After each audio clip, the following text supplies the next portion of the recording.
संजय शर्मा। आप देख रहे हैं 4 PM न्यूज़ नेटवर्क।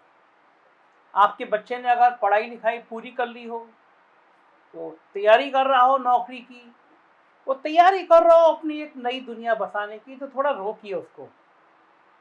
उसे पूछिए कि भाई पढ़ाई तो पूरी हो गई, लेकिन तुमने क्या पकौड़ा तलने की ट्रेनिंग करी है? क्या तुम किसी नाले से निकलती हुई गैस से चाय बना सकते हो?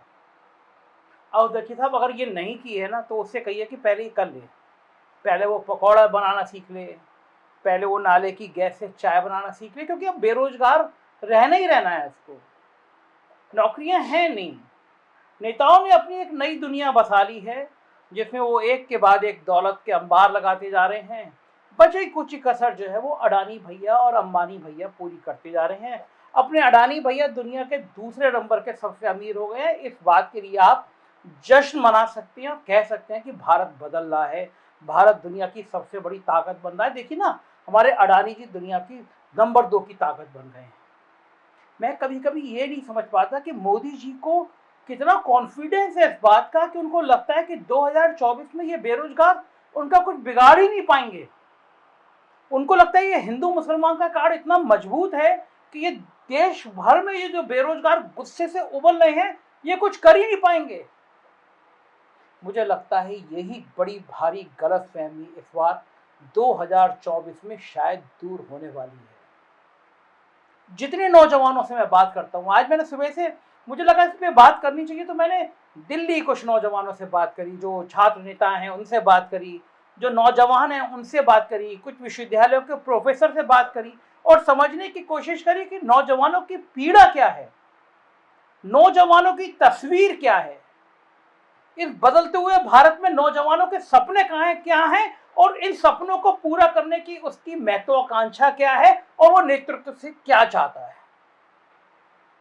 मैं लगातार इस पे रिसर्च कर रहा हूं और मेरे पास जो आंकड़े आ रहे हैं वो शायद मोदी जी, आपकी टीम आपको दे नहीं पा रही है, क्योंकि अगर दे रही होती तो 100% आप इस मुद्दे पे काम कर रहे होते। अडानी भैया के प्रति जो गुस्सा बढ़ रहा है देश में लोगों का, वो इसलिए बढ़ रहा है कि बड़ी भारी बेरोजगारों की फौज खड़ी हुई है और देश के एक आदमी की संपत्ति दिन दुगनी रात चौगनी रोज करोड़ों रुपए बढ़ती जा रही है। दुनिया का सबसे बड़ा लोकतंत्र भारत, और इस भारत देश के पास दुनिया का सबसे बड़ा डेमोग्राफिक डिविडेंड, यानी 15 साल से 59 साल के बीच के तकरीबन 100 करोड़ लोगों की विशाल आबादी। कायदे से तो इस देश को दुनिया की सबसे बेहतरीन व्यवस्था, अर्थव्यवस्था होना चाहिए था। इतना नौजवान देश कहां, कौन है दुनिया में? कोई नहीं था। लेकिन यहां क्या हो रहा है? यहां ठीक उल्टा हो रहा है। आज की तारीख में 45 करोड़ लोगों ने रोजगार की उम्मीद छोड़ दी है और घर बैठ गए हैं। आप कल्पना कर सकते हैं कितना खतरनाक डाटा है। 45 करोड़ लोगों को लग रहा है कि उन्हें तो नौकरी मिलनी नहीं है, वो घर बैठ गए। 45 करोड़ और बचे हुए 55 करोड़ लोग जॉब सीकर्स। इनमें जॉब को लेकर जद्दोजहद तो है, लेकिन सरकार में और सत्ता में बैठे नीति निर्माताओं में देश हित में इनकी ऊर्जा और क्षमता के इस्तेमाल को लेकर कोई ललक ही नहीं है, कुछ दिखता ही नहीं है। लिहाजा इनमें से भी अधिकांश लोग सड़क पर ही हैं। ऐसे में आप सोच रहे होंगे कि आखिर देश चल कैसे रहा है, क्योंकि यहां तो अमेरिका की कुल जनसंख्या के 3 गुना तो सिर्फ बेरोजगारों की तादाद है। कोई दूसरा देश होता दुनिया का तो इस सिचुएशन में, इस परिस्थितियों में, इस सिचुएशन में वहां क्रांति हो गई होती है। लेकिन मत भूलिए, ये हिंदुस्तान है। यहां पर क्रांति भी ट्विटर पर ही होती है। ट्विटर पर ही प्रधानमंत्री के जन्म दिवस को बेरोजगार दिवस मनाकर बेरोजगारों की पूरी फौज संतुष्ट हो जाती है, क्योंकि यहां राम राज्य है।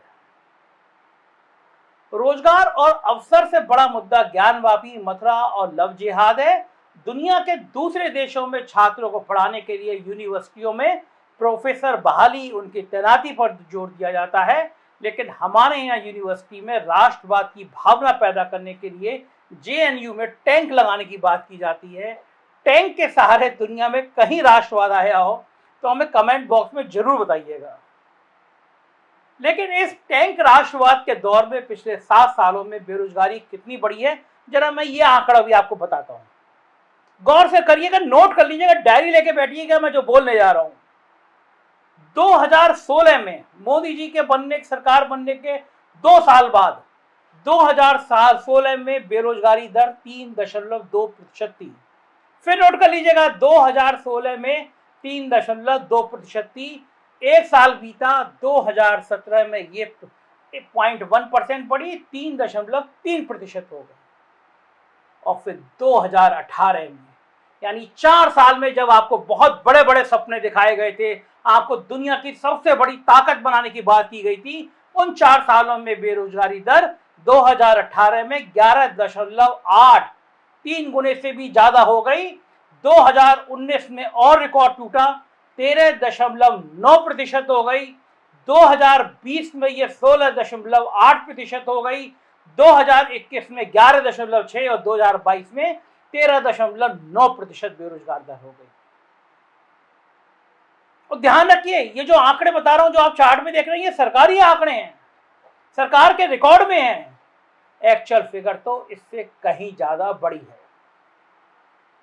इसके माध्यम से मेरी बात से आप देख रहे होंगे कि 2017 तक बेरोजगारी दर 4% से कम हुआ करती थी। मोदी जी के आदर्श भारत से पहले 4% से कम थी, लेकिन अब पिछले 5 सालों में लगातार 11% के ऊपर बनी हुई है। इतनी बेरोजगारी तो किसी भी देश में आग लगा देती है, क्रांति कर देती है। लेकिन मैं फिर कहता हूं कि यह हिंदुस्तान है और यहां अमृतकाल चल रहा है। मैं किसी नौजवान को भड़काने की बात नहीं कर रहा, लेकिन अमृतकाल का अमृत तो देश के वो 94 परिवार, 94 परिवार पी रहे हैं, जिनकी कुल संपत्ति देश की आधी आबादी यानी 70 करोड़ लोगों की कुल संपत्ति से ज्यादा है, मामूली से परिवार। अब ऐसे में जाहिर सी बात है कि अमृतकाल का विष तो देश के बेरोजगारों को ही पीना होगा, उन्हें ही अग्निवीर बनना होगा और उन्हें ही मवाली कहलाना होगा। यदि कोई नौजवान क्रिकेट के मैदान में कैच छोड़ देगा तो उसे खालिस्तानी कहलाने के लिए भी मजबूर होना पड़ेगा। यह अमृतकाल है, आजादी का अमृतकाल है। मगर बुनियादी सवाल इन सब आंकड़ों से काफी बड़ा है, मैं आपसे बात करना चाहता हूं। बड़ा इसलिए है कि जहां रोजगार दिए जाने की नितांत आवश्यकता है, जैसे शिक्षा, जैसे स्वास्थ्य और दूसरे महत्वपूर्ण सेक्टर जिनके बिना काम ही नहीं चल रहा है, अब वहां भी वैकेंसी नहीं भरी जा रही है। आप किसी भी सरकारी स्कूल में चले जाइए, हर जगह शिक्षकों का भारी अकाल है। जबकि दूसरी हकीकत यह है कि 5 किलो राशन की सरकारी इमदाद पर जिंदगी चलाने वाले परिवारों के बच्चे, यानी मोटे तौर पर देश के 80% बच्चे यहीं पढ़ते हैं। लेकिन इन बच्चों का भविष्य कॉन्टेक्ट टीचर और शिक्षा मित्रों के भरोसे छोड़ दिया गया है। कॉलेज में प्रोफेसर नहीं है, यूनिवर्सिटी में डिपार्टमेंट फैकल्टी के अभाव में खाली पड़े हुए हैं। और इस व्यवस्था के साथ जब हमें विश्व गुरु बनने का सपना दिखाया जाए तो निश्चित तौर पर लगता है कि हमें धोखा दिया जा रहा है, हम चले जा रहे हैं। और यही हाल स्वास्थ्य व्यवस्था का है। प्राथमिक स्वास्थ्य केंद्रों की बात तो छोड़ दीजिए, वो तो बदहाल है ही है, बुरे हाल में है। देश में पिछले कुछ सालों में जो एम्स खोले गए हैं, जरा उनकी भी हालत देख लीजिए। जब उन एम्स में सीएम और डीएम, चीफ मिनिस्टर और जिलाधिकारी अपने अपने परिवार के बच्चों का इलाज नहीं कराना चाहते, तो आप अंदाजा लगा सकते हैं कि उनकी हालत कैसी है। इसके अलावा बैंकों और वित्तीय संस्थाओं की तो बात ही छोड़ दीजिए। कौन सा बैंक कब बिक जाए, एलआईसी कब प्राइवेट हाथों में दे दी जाए, कोई ठिकाना नहीं है। 4G और 5G के जमाने में जिस बीएसएनएल को देश की सबसे बड़ी पब्लिक सेक्टर कंपनी होना चाहिए था, उसका बट्टा कैसे बिठाया गया आप सब जानते हैं। और स्किल इंडिया का क्या हाल हुआ, कहने की जरूरत नहीं है। खुद प्रधानमंत्री नरेंद्र मोदी ने स्किल इंडिया मिशन को देश के सामने ऐसे पेश किया था जैसे वो कोई मैजिक बुलेट हो। लेकिन आज स्थिति यह है कि स्किल इंडिया मिशन बुरी तरह पिट गया। बेचारे स्किल इंडिया वाले मंत्री राजीव प्रताप रूडी का तो रोजगार ही छीन लिया गया, उन्हें कैबिनेट से ही बाहर का रास्ता दिखा दिया गया। तो भला ये मिशन दूसरे को क्या रोजगार दे पाएगा। रही बात स्वरोजगार की, खुद के रोजगार की, तो ये कोई सामान्य सा समझ रखने वाला व्यक्ति जानता है कि जिस देश में 1% के लोगों के हाथ में 70% संसाधन है, उस देश में स्वरोजगार के लिए आम आदमी के हाथ में पैसा कहां से आएगा। ये सोचने की बात है। एक उदाहरण देता हूँ, बीकानेरी भुजिया बीकानेर के लोग बनाएंगे तो ज़्यादा से ज़्यादा लोगों को कुटीर उद्योग के रूप में रोजगार मिलेगा, और यही भुजिया हल्दीराम बनाए या अडानी जैसा कोई कारपोरेट बनाए तो कितनों का रोजगार खत्म होगा। सीधी सी बात यह है कि सरकार को लघु और कुटीर उद्योगों के संरक्षण के लिए, सेल्फ हेल्प ग्रुप के संरक्षण के लिए कड़े कड़े कानून बनाने ही होंगे, ताकि कारपोरेट और बड़ी कंपनियों को इसमें घुसने से रोका जा सके। इन्हीं लघु और कुटीर उद्योगों और सेल्फ हेल्प ग्रुप के बूते प्रति व्यक्ति की आय के मामले में बांग्लादेश ऐसा गरीब समझे जाने वाले देश ने दुनिया में अपनी पहचान बनाई है। बांग्लादेश ने भारत को काफी पीछे छोड़ दिया है। लेकिन हमारे पॉलिसी मेकर्स तो ऐसा लगता है कि अडानी और अंबानी को ही हिंदुस्तान में आन बैठे हैं, और ये गलतफहमी मुझे लगता है 2024 में बहुत जल्दी दूर होगी, क्योंकि बेरोजगार गुस्से से उबल रहे हैं, परेशान हैं, हताश हैं, आत्महत्या करने वालों की संख्याएं बढ़ रही हैं। देश एक अजीब से मोड़ में चला गया है, और नीति निर्धारक लोग समझ नहीं पा रहे हैं कि देश की ये ताकतें, देश के ये नौजवान क्या क्या कर सकते हैं। अभी भी समय है, सुधर जाइए साहब। ये नौजवान हैं, इनको बेरोजगार मत छोड़िए, इनको अग्निवीर जैसे झांसे मत दीजिए। अगर ये सड़कों पर निकल आए तो इतिहास गवाह है कि बड़े से बड़े सत्ता और सिंहासन चूर चूर हो जाते हैं। हम बेरोजगारों के हक में, हम नौजवानों के हक में बात करते रहेंगे, क्योंकि ये 4PM चैनल उन्हीं जैसे लोगों की आवाज़ है। सब्सक्राइब करिएगा, देखते रहिएगा। उत्तर प्रदेश की खबरें देखना हो तो हमारा दूसरा चैनल 4PM यूपी, और बिहार की खबरें देखना हो तो 4PM बिहार को सब्सक्राइब करिएगा।